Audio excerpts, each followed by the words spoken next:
Donc c'est ce que je vais tenter de vous résumer. C'est un sujet déjà difficile, la prévention, parce que c'est un sujet extrêmement vaste. Les mesures de prévention, il y en a des dizaines. La littérature adulte est extrêmement riche sur le sujet, la littérature pédiatrique un peu moins. Je vais essayer de vous faire un résumé de tout ça pour que vous partiez avec des messages clairs. Alors juste en introduction, on a parlé déjà pas mal d'épidémiologie, je ne vais pas revenir dessus.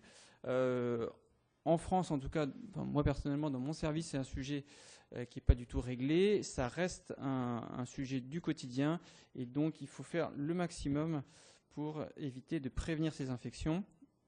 Il a clairement été démontré dans la littérature que la survenue d'infections de pneumopathie acquise sous ventilation était grévée d'une surmorbidité. Donc il faut clairement s'attacher à les prévenir. Et chez nous, le problème n'est pas du tout réglé. Je ne vais pas faire un cours de physiopathologie, simplement vous dire qu'il y a deux phénomènes centraux qui sont extrêmement liés, bien évidemment, et sur lesquels l'ensemble des mesures de prévention, finalement, va essayer d'être actif. C'est la première chose, c'est la formation d'un biofilm. Un biofilm, c'est quoi? C'est un espèce de tissu de bactéries qui va venir tapisser la lumière, à la fois la lumière interne et la lumière externe de la sonde d'intubation. Autre phénomène central dans la survenue des pneumopathies acquises sous ventilation, c'est la survenue de micro-inhalation dans le système respiratoire d'origine oropharyngée et gastrique. Et bien évidemment, les deux phénomènes sont tout à fait liés. Alors quand on parle de prévention, en fait, il y a des dizaines de mesures de prévention. Donc je vais essayer de stratifier les choses en trois niveaux, en fait. Un premier niveau très global, qui relève de l'organisation de service, je dirais même de l'organisation de l'institution. Un deuxième niveau au niveau du patient, mais pas au niveau de son système respiratoire. J'entends là des mesures aspécifiques, en fait, qui ne sont pas spécifiquement prévues pour diminuer les pneumopathies, mais qui vont avoir une incidence sur la survenue des pneumopathies. Et le troisième niveau de prévention, c'est donc les mesures de prévention au niveau du système de ventilation lui-même, c'est-à-dire sonde d'intubation, circuit, respirateur. Stéphane en a déjà largement parlé. L'objectif clairement affiché dans certains pays et même qui a été démontré dans certains pays, c'est le niveau 0 PAVM. Pour notre part, on n'y est pas du tout. Et donc, pour arriver à ce niveau 0 PAVM, il faut zéro tolérance. Alors, comme Stéphane l'a dit, moi aussi je commencerai toutes mes diapos par comme Stéphane l'a dit, parce que je trouve que c'est pas mal. Comme le président l'a dit. Non, c'est pour être tranquille que je fais ça. Donc, comme Stéphane l'a dit, on peut s'appuyer sur une conférence de consensus qui date maintenant de quelques années. Elle date de 2008. Elle a été publiée dans la revue Réanimation en 2010, mais elle s'était tenue en 2008. Effectivement, on parle dans cette conférence de consensus de pneumopathie, mais on ne parle pas que de pneumopathie, c'est mélangé dans l'ensemble des infections nosocomiales. Et en revanche, on parle aussi de pédiatrie. Alors, je commencerai par les stratégies générales de service. Est-ce que ça marche? Alors, qu'est-ce que j'entends par stratégie générale de service? Stéphane en a parlé. Ce sont des interventions, un ensemble d'interventions qui va pouvoir avoir un effet sur la survenue des PAVM. Alors ça peut être des campagnes d'éducation, on va y revenir, ça peut être des mesures d'hygiène et ça peut être l'introduction de bundles. On en a déjà parlé. Des bundles, c'est quoi? C'est un panel en fait de mesures, un ensemble de mesures qui sont étudiées dans leur ensemble, en gros, et donc on les met en place et on regarde si ça fonctionne. Ces études sont dans l'ensemble des études avant-après. On met en place quelque chose, on regarde comment c'était avant, on regarde comment c'est après. Est-ce que ce genre de mesures de prévention, ça marche? Ça a été très très bien prouvé dans le cadre des bactériémies, que ce soit en réanimation adulte, en réanimation pédiatrique également, et dans des secteurs très spécialisés comme la réanimation de chirurgie cardiaque. Alors, est-ce que ça marche sur les PAVM? Ça a déjà été dit. Il y a une étude effectivement anglaise récente, une étude de Birley qui a déjà été citée. En fait, il y a déjà des données à la littérature depuis plus de 10 ans. Je vous présente une étude ici avant-après, une étude américaine, 4 centres dont un pédiatrique. L'intervention en question, c'était la mise en place d'un texte, la diffusion d'un texte d'éducation, à la fois pour les médecins et les infirmières. Et donc, ils ont regardé l'effet sur la pneumopathie. Si on s'intéresse uniquement à l'hôpital pédiatrique, le Pediatric Teaching, ils ont mis en évidence, grâce à l'introduction de ce texte, une diminution de 38% de leur PAVM. Si on regarde l'histogramme qui est à droite, ils sont passés d'une densité d'incidence de 8 infections pour 1000 jours de ventilation à environ 5 épisodes d'infection pour 1000 jours. Ça, c'est le diagramme de l'évolution dans le temps à partir de la mise en place de cette procédure d'éducation qui est représentée par le trait. Et donc on voit l'hôpital pédiatrique est représenté avec le trait gris foncé. Et donc on voit une diminution progressive de l'incidence des PAVM. Donc les stratégies d'éducation, ça marche. Une étude de réanimation adulte. Mise en place, donc une étude avant-après, mise en place d'une bundle dédiée à la prévention des pneumopathies acquises sous ventilation. Le bundle en question comprenait une interruption quotidienne de la sédation. On va revenir après point par point sur l'ensemble de ces procédures de prévention, mais en tout cas le bundle dans son ensemble donc, comprenait l'interruption quotidienne de la sédation, une évaluation quotidienne de la sevrabilité du patient, une surélévation de la tête, on va en reparler, des soins de bouche à la chlorhexidine et l'introduction de sondes d'intubation spéciales pour aspiration sous-glottique. Et donc, est-ce que ça marche d'introduire une bundle? Comme Stéphane l'a dit tout à l'heure dans l'étude pédiatrique, effectivement, ça marche également chez l'adulte. On voit très très bien, donc après l'introduction de ce bundle, une diminution de l'incidence des PAVM. Exprimé en avant-après en chiffres, ils sont passés de 32 épisodes de PAVM à 12 épisodes pour 1000 jours de ventilation. Et il y avait également dans cette étude une diminution de la mortalité. Donc l'introduction des bundles, clairement, ça marche. Ça marche à condition qu'il y ait une bonne compliance de l'équipe. Donc dans cette étude, ils avaient une compliance de 70% au protocole. Et donc on va voir qu'en fait, il ne faut pas simplement introduire des bundles, il faut effectivement s'assurer que dans le temps, c'est pérenne. Je vous présente ici une étude adulte également, prospective multicentrique, 11 centres, introduction de 14 recommandations, prévention, diagnostic, traitement. Et ils se sont effectivement intéressés au suivi de la compliance de l'équipe à ces recommandations. Et en fait, ils ont fait un suivi à 6 mois, 15 mois et 2 ans après l'introduction des recommandations. Et ils ont pu mettre en évidence, donc quasiment l'ensemble des 11 centres, une augmentation de la compliance des équipes aux recommandations. Et ceci s'est traduit sur l'incidence des PAVM, également par une diminution assez franche de l'incidence de ces pneumopathies. Donc les bundles, ça marche. C'est encore mieux si on suit la compliance des équipes. Voilà pour les stratégies globales. Je vais passer aux stratégies, cette fois à l'échelle du patient. Ce ne sont pas des stratégies à proprement parler au niveau du système respiratoire, mais des stratégies de la prise en charge globale qui pourraient avoir un effet sur les pneumopathies. Je vais commencer par la sédation. Il est clairement démontré dans la littérature que les épisodes de sursédation sont liés à un risque accru d'infection de pneumopathie acquise sous ventilation. Comment on peut faire pour les contrecarrer? Première chose, c'est est-ce que par le biais d'introduction de protocoles de sédation, on peut diminuer la sédation et donc l'incidence des PAVM? Je vous présente cette étude de Queneau qui a déjà été plusieurs fois montrée ici à la SRLF, notamment par M. Queneau lui-même. Je crois que c'était en 2009 ou 2010, qui était une étude adulte, avant-après mise en place d'un protocole de sédation géré par les infirmières. Qu'est-ce qu'ils ont mis en évidence? Une diminution de la sédation, ça c'est clair, mais cette diminution de la sédation était aussi associée à une diminution de l'incidence des pneumopathies acquises sous ventilation, à une diminution de la durée d'hospitalisation et réanimation et à la durée d'hospitalisation tout court. L'objectif principal de cette étude, c'était justement de voir l'effet sur l'incidence des pneumopathies. Donc clairement, ça fonctionne pour diminuer l'incidence des pneumopathies. Alors, est-ce que sur ce sujet précis, il y a des études pédiatriques? À ma connaissance, il y a des études évidemment sur les protocoles de sédation, mais à ma connaissance, la réponse à la question est-ce que les protocoles de sédation en réanimation pédiatrique diminuent les infections sous ventilation? Je ne crois pas. On a fait notre propre expérience dans le service, une étude avant-après.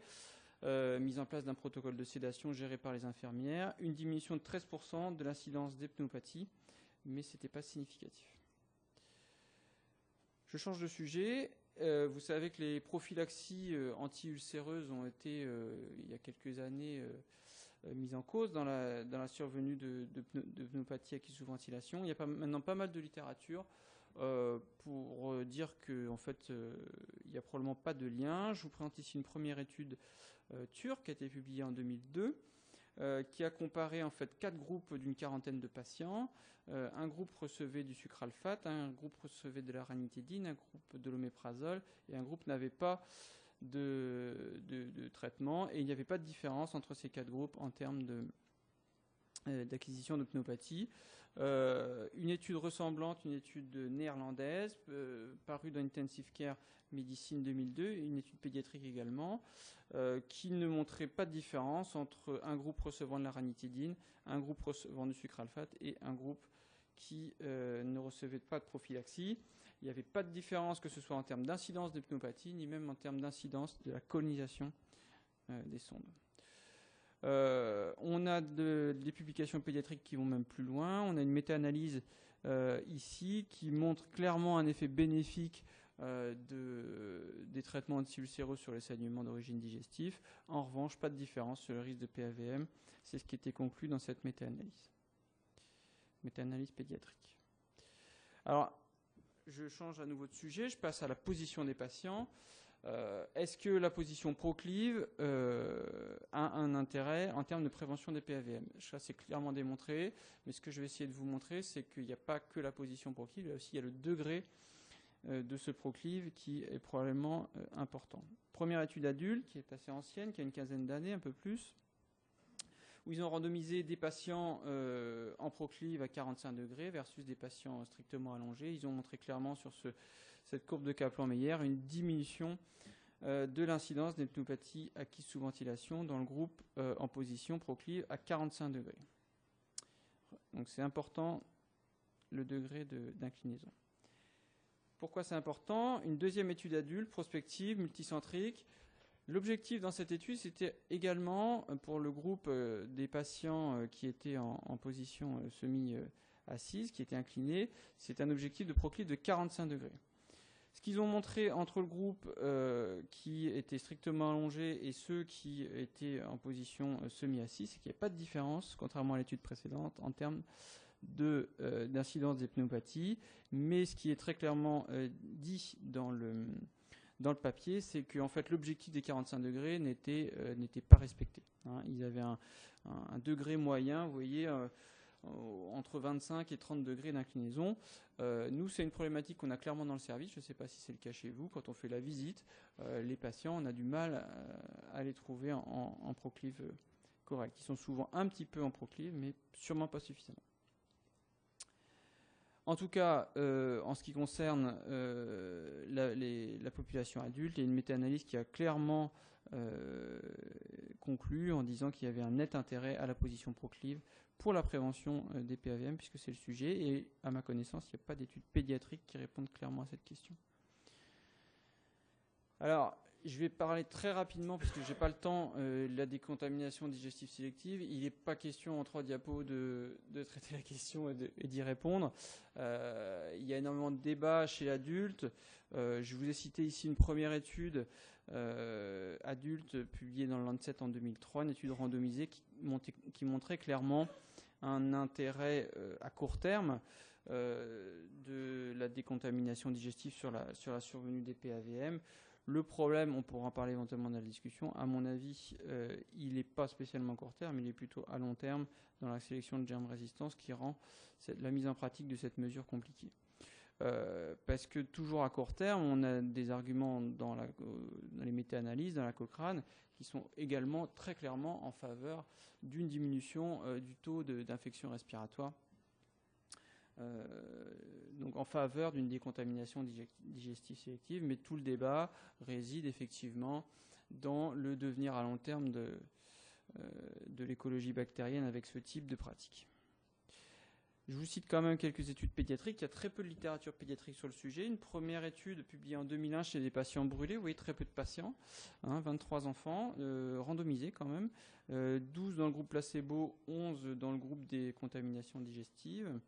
Pas de différence en termes de pneumonie, mais vous voyez, ils n'en avaient quasiment pas. 0 dans un groupe, 1 dans l'autre.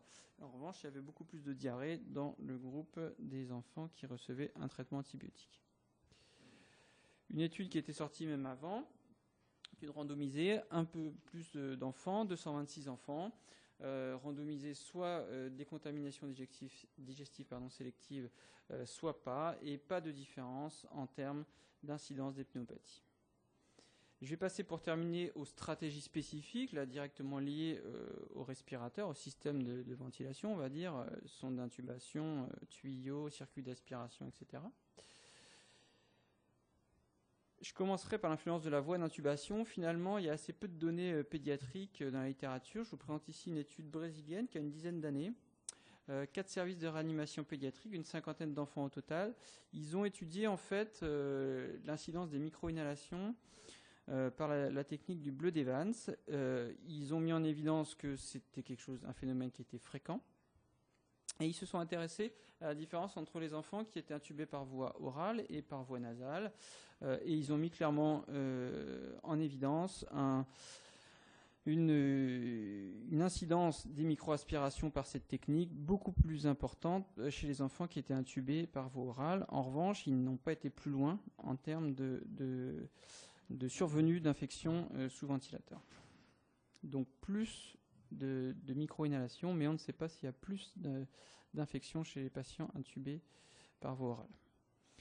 L'incidence de la sonde à ballonner ou pas, j'ai ressorti ici une étude qui est très critiquable, ce n'est pas du tout une étude randomisée, c'est une description de 27 patients. Il s'intéresse aux micro-inhalations également, cette fois une autre technique de mesure, une mesure de la pepsine dans les sécrétions trachéales. Ce qu'ils ont mis également en évidence, c'est qu'il y avait un nombre important d'enfants qui présentaient des micro-aspirations positives. Et ils ont mis en évidence une différence significative entre les patients qui étaient intubés avec une sonde à ballonner et ceux qui étaient intubés avec une sonde sans ballonner. Et donc, également dans cette étude, ils n'ont pas été plus loin, ils ne se sont pas intéressés à la survenue des pneumopathies acquises sous ventilation. Donc ce sont des arguments indirects pour penser que le ballonnet pourrait protéger, mais on n'a pas de littérature pour aller plus loin. Ce qui a été étudié aussi, si on utilise un ballonnet, c'est comment est-ce qu'on contrôle la pression du ballon. Est-ce que le fait de contrôler la pression de façon continue ou discontinue a une incidence sur la survenue des pneumopathies?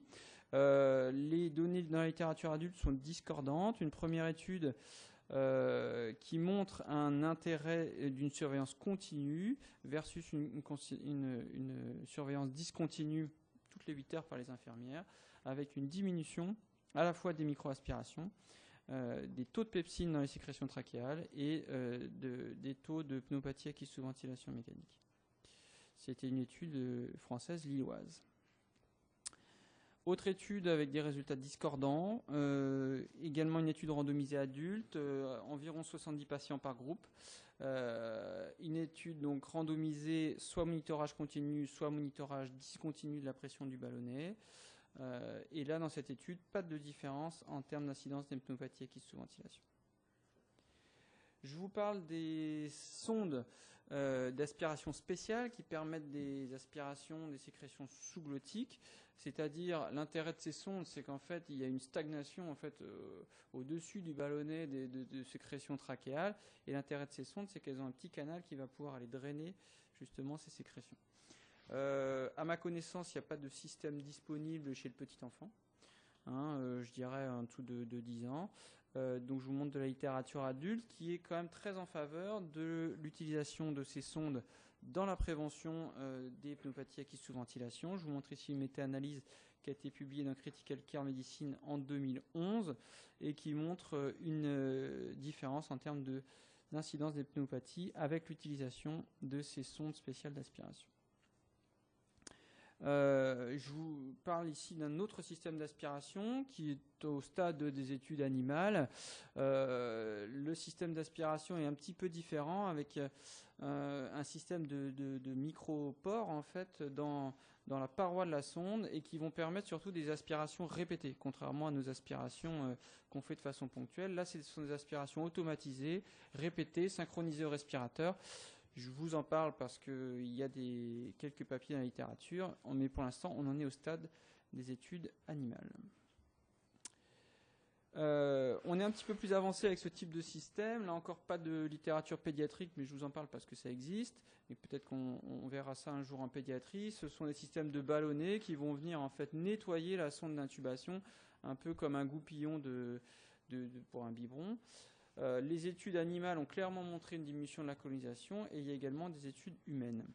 Je vous présente ici une étude adulte, donc dans un groupe avec ce système et dans un groupe contrôle. Ils ont montré clairement une diminution de l'épaisseur du biofilm en fait dans la lumière interne de la sonde d'intubation. C'est ce qui est exprimé sur les photos de microscopie à gauche. En haut, vous avez les contrôles avec un biofilm, même si on n'y connaît rien, on voit bien, il y a un amas de bactéries. Et en dessous, tout a été nettoyé grâce au brossage. C'est formidable. En revanche, en termes d'incidence des pneumopathies, avec ce faible effectif, ils n'avaient pas montré d'intérêt. Les sondes d'intubation imprégnées d'argent, je vous en parle également parce qu'il y a de la littérature là-dessus, essentiellement chez adultes. L'idée, c'est que l'argent confère en fait des propriétés antibactériennes, en particulier par inhibition de la chaîne respiratoire mitochondriale des bactéries. Il y a des études humaines, je vous en cite deux, je fais assez rapide parce que j'ai terminé mon temps. Je vous en cite deux. Une première qui a montré une différence en termes de colonisation de la sonde par les bactéries. En revanche, pas de différence en termes d'incidence des PAVM. Et une seconde qui montre clairement sur un gros effectif d'adultes une différence en termes d'incidence des PAVM. En revanche, pas de différence sur la durée d'intubation et sur la durée d'hospitalisation. Se posent évidemment les problèmes méthodologiques de ces études, des conflits d'intérêts et les problèmes de coût. Il n'y en a pas le temps d'en parler. Je passe rapidement là-dessus parce qu'on n'a pas de temps. Je terminerai par une étude adulte qui a clairement démontré que les changements de circuit systématiques, si les circuits ne sont pas souillés, n'ont aucun intérêt dans la prévention des pneumopathies acquises sous ventilation. Et une dernière diapo avant de terminer, pour parler des systèmes clos. On en a un petit peu parlé, Olivier en a un petit peu parlé tout à l'heure. Systèmes d'aspiration clos ont-ils un intérêt pour la prévention des pneumopathies ? Ça a sûrement un intérêt pour d'autres choses, mais en termes de prévention des pneumopathies, il n'y a pas d'études pédiatriques et les méta-analyses adultes ne sont pas en faveur de l'utilisation de ces systèmes systématiques pour la prévention, je précise bien, des PAVM. Je présente ici deux méta-analyses. Une petite diapo de conclusion avec un tableau qui résume ce qui est le plus validé, et c'est ce qui apparaît dans la conférence de consensus dont j'ai parlé tout à l'heure. Les campagnes d'éducation, clairement, ça marche, à condition de suivre la compliance des équipes. Les antibiothérapies, on en a un petit peu parlé. La position proclive, très certainement, mais vérifions bien la qualité du proclive dans les services. Les sondes à ballonnet n'ont pas montré leur intérêt en termes de prévention des PAVM. En revanche, si on utilise des sondes, il faut contrôler la pression. Ce qu'on ne sait pas, c'est comment il faut la contrôler. Les changements de circuit systématiques, certainement pas. Les systèmes d'aspiration clos, pas pour la prévention des PAVM. Les filtres non plus. Et la prophylaxie anti-ulcéreuse ne semble pas être source de pneumopathie. Je vous remercie.